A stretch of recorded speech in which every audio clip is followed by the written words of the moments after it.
یہ 20ویں صدی کے آغاز کے وقت جسے ہم پورا کہتے ہیں مڈل ایسٹ، بلکہ صرف مڈل ایسٹ نہیں، پورا شمالی افریقہ سلطنت عثمانیہ کا حصہ تھا، خلافت عثمانیہ۔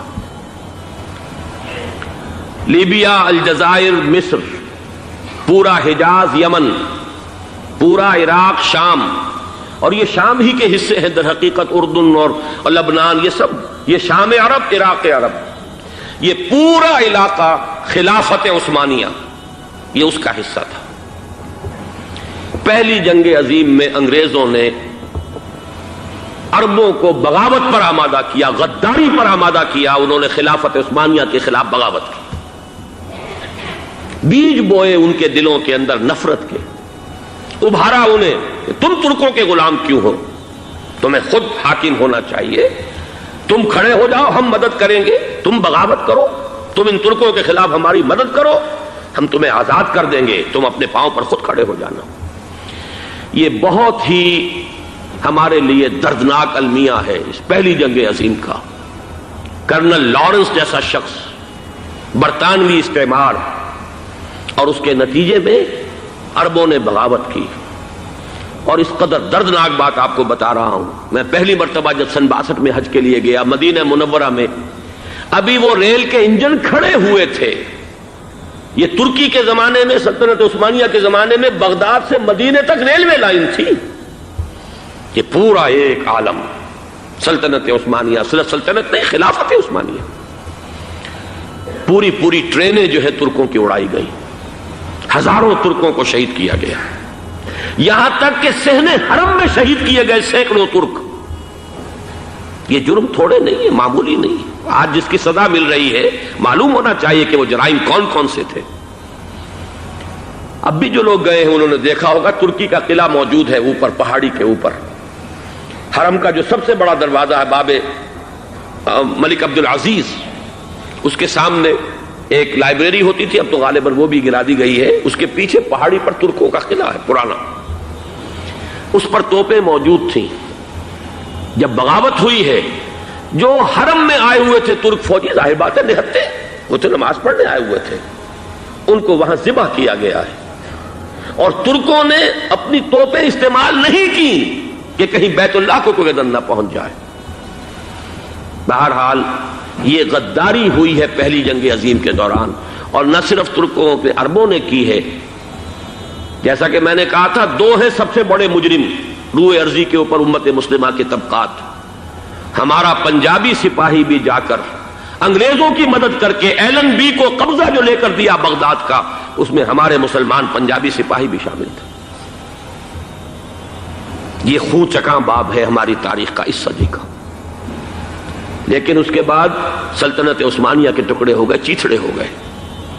ایک انگریز نے لکھا ہے یہ جملہ، زہر میں بجھا ہوا جملہ، کہ تاریخ میں یہ بات ثبت ہو جائے گی کہ ایک انگریز نے اس سلطنت کے ٹکڑے کر دیے کہ جو عمر فاروق نے قائم کی تھی رضی اللہ تعالیٰ عنہ۔ یہ پورا عالم، یہ تمام علاقہ کس نے فتح کیا تھا؟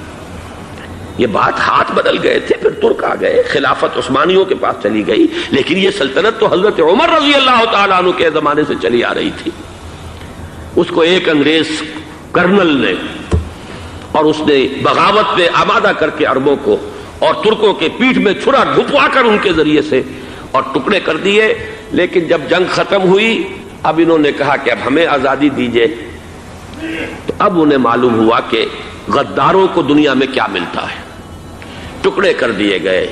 یہ حصہ عراق یہ انگریز کے پاس رہے گا، شام کا یہ علاقہ یہ فرانسیسیوں کے پاس رہے گا، مصر پر انگریزوں کا تسلط رہے گا، لیبیا اطالویوں کے پاس رہے گا، لے دے کر یہ جو علاقہ تھا حجاز، کیونکہ وہاں کچھ تھا ہی نہیں، بوادن غیر ذی زرع، یہ عربوں کے پاس چھوڑ دیا گیا۔ اس وقت جو بادشاہ ہیں شاہ حسین اردن کے، ان کے دادا سب سے بڑے غدار وہی تھے، لہذا ان کو اس علاقے کی بادشاہت دے دی گئی۔ اس کے بعد نجد سے ایک تحریک اٹھی ہے، وہ سعودی جو خاندان ہے وہ نجد سے اٹھا ہے۔ نجد میں اس وقت کچھ بھی نہیں تھا، وہ تو صرف ریت کے تودے تھے اور کچھ بھی نہیں، لہذا ادھر کسی استعماری قوت کو دیکھنے کی ضرورت ہی نہیں تھی۔ وہ تو بعد میں تیل برآمد ہوا اور اس کی حیثیت ہو گئی، اور یہ امارات کا علاقہ جو ہے اس کی دنیا میں اب گویا کہ یوں سمجھیے کہ جو سب سے زیادہ اہم علاقے ہو سکتے ہیں روئے ارضی کے نقشے پر، ان میں سے ایک وہ ہو گیا. لیکن یہ اس وقت کی بات میں کر رہا ہوں، کوئی حیثیت نہیں تھی، لہذا اس کو چھوڑ دیا گیا. یہ ہے تاریخی پس منظر، یہ لکیریں جو کھینچی گئی ہیں.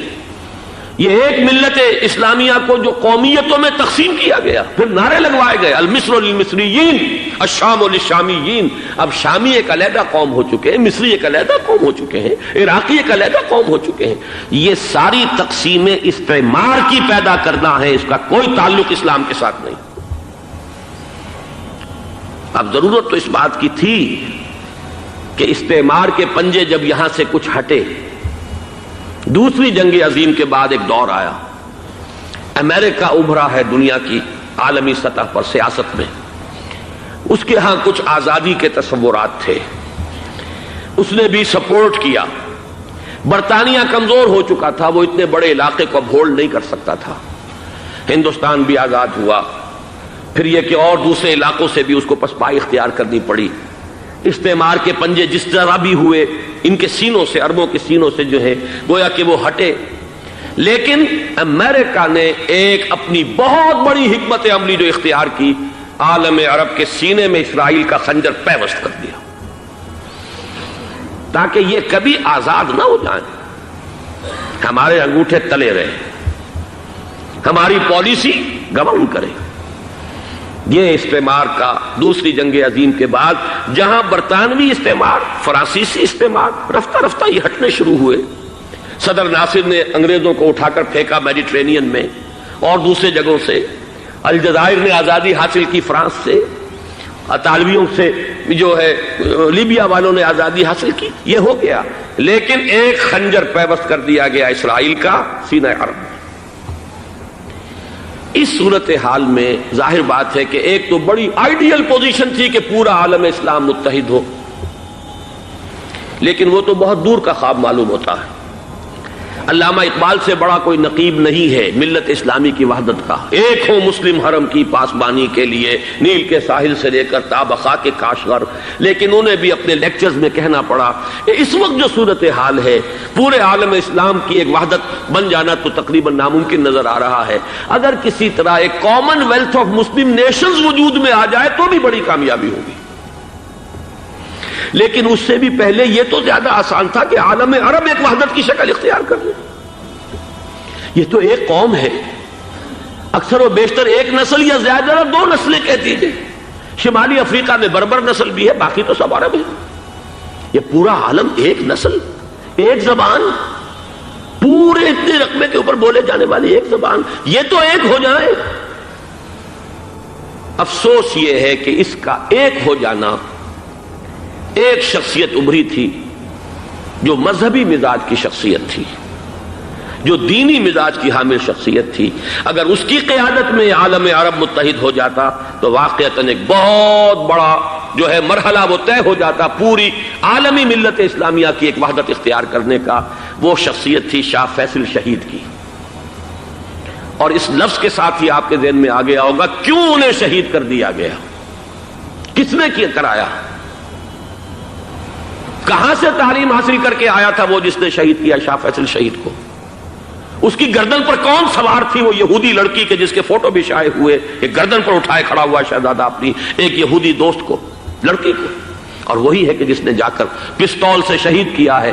جان میں اچھی طرح جان لیجئے، جیسے بارہا میں نے عرض کیا ہے کہ حضرت عمر کو شہید کرنے والا کہنے کو ابو لولو فیروز تھا، لیکن اس کے پیچھے پورا ایرانی نسل پرستی کا جو پورا پس منظر ہے، اسے تو ہر شخص جس کی ذرا بھی نگاہ جو ہے جو صرف منظر کو نہ دیکھ رہی ہو، پس منظر کو بھی دیکھنے والی ہو، وہ تو جان لے گی کہ ابو لولو فیروز ایک فرد کا نام نہیں تھا، وہ ایران کا انتقام تھا عالم عرب سے. بالکل اسی طریقے سے یہ امریکی استعمار کا ہتھ کنڈا تھا، اسے محسوس ہوا. شاہ فیصل مذہبی مزاج کا شخص یہ ابھر رہا ہے، اور یہ شاہ فیصل کی حکمت عملی کا ذرا آپ اندازہ کیجئے. لاہور میں سمٹ کانفرنس ہوئی، اس میں وہ آئے، سب سے ٹاورنگ پرسنالٹی پورے اس وقت عالم اسلام کے اندر شاہ فیصل کی تھی. اور وہ گویا کہ ایک بہت ہی جس کو کہا جائے کہ ایک بہت ایلڈرلی، ایک بزرگانہ ایک شخصیت جو ہے، اور انہوں نے اپنی دولت کے دروازے، عرب میں وہ مشہور تھے کہ نہایت خسیس اور بخیل انسان ہے، اس لیے کہ وہاں وہ خرچ کرتے تھے حساب کتاب کے ساتھ، لیکن ان کے خزانے کھلے ہوئے تھے عالم اسلام کے لیے، ادھر بھی مدد ہے، ادھر بھی مدد ہے، ادھر بھی کام ہو رہا ہے، ادھر بھی کام ہو رہا ہے۔ پھر انہوں نے تیل کا ہتھیار استعمال کر کے ایک دفعہ امریکہ کو دن میں تارے دکھا دیے تھے، لہذا ان کا ہٹایا جانا سین سے یہ امریکی استعمار کے لیے لازم تھا۔